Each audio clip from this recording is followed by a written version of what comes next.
back to Memphis, and one thing I would like to know is, and I'm assuming you're still just a fan at this point, when the Poffo territory Hmm. amalgamated Yeah, I with, was just a fan at that yeah, point. Yeah, with me and Lawless Cornette both. territory. Yeah. What do you remember of that time, and any sort of weird stories that you heard later on about, the tension Other between the than that, two? they had the nerve to go head to head with Memphis, even though they were only on in Lexington. They pretty much only did shows in the Lexington suburban Kentucky area. They didn't venture into Ohio that I know of. They didn't go into Missouri that I know of. They did not go into Illinois. I mean, Kentucky is a great place for wrestling because you border 7 states. So I don't know if there's any other state in the continental 48 that borders 7 states. So you have an immediate built-in territory if you can get on TV in the major cities in each of those, which even Ohio Valley Wrestling sort of did. We were on in Indiana, Ohio, West Virginia, and Kentucky. And in Bowling Green, Tennessee fans got that channel. So we were broadcast in 5 of the 7 states that border us. We didn't do anything in Illinois. We didn't do anything in Virginia, but we did do a lot of West Virginia. And so for that reason, it's a very good location to spread your television network and never have to travel more than 2 or 3 hours away. What was the Poffos? The Poffos were just basically running out of Lexington.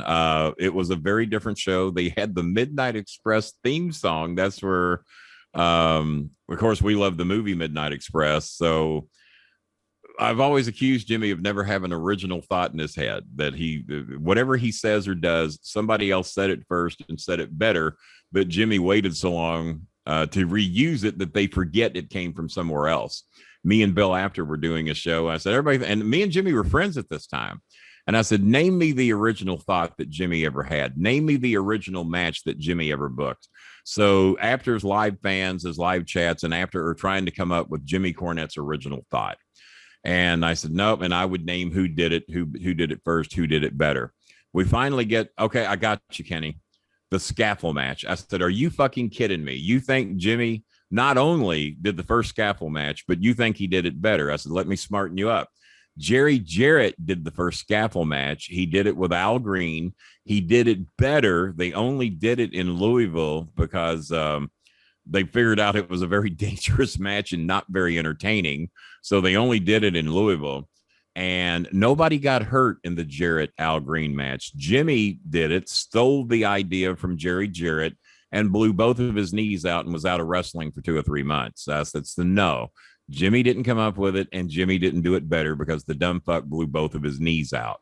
And like I said, me and Jimmy were still dear friends at this time, but I would trash Jimmy on every show I went. So a lot of people thought I was just working, and those that were not smart to what me and Jimmy were doing thought I was shooting.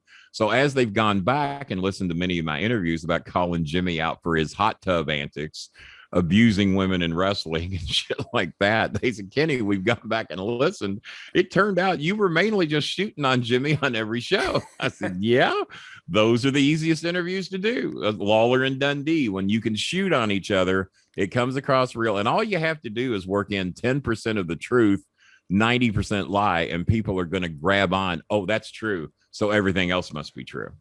So that's all you need. Give But no, the us. Oh, Poffos were sorry. never much of a threat. That's and as a matter of fact, Randy Savage tried to recruit me when I was 19 years old to come work with them. Maybe I was 18, and I showed the letter to Christine Jarrett, Jerry Jarrett's mother, and she said, "Well, that's just lovely, Kenny. That's nice that they're offering you a job. I just want to let you know that if you accept that job and you work for them, you will never be welcome with us again." And I said, well, I just wanted to show you the letter, and I don't want that, and I don't want anything to do with them because Savage is crazy, Garvin is crazy. They would probably try to hurt me, and I have no desire to go there. I just wanted to show you the letter. So Christine Jarrett let me know immediately. Jerry Jarrett never said this. Christine Jarrett said it. The first female promoter in wrestling, not The Rock's grandma or whoever, or mother-in-law. She was not the first. Christine Jarrett was doing it 10 years before The Rock's mother-in-law ever thought of doing it. Even though it said on The Rock show recently, the first ever female promoter, 1982, 1984, Christine Jarrett had been doing it long before then. And Ann Gunkel was before her anyway. Ann Gunkel was when? What year? Was it like late 70s maybe? Well, see, Christine Jarrett was doing it in 74, 75, and 76. So she was even before her.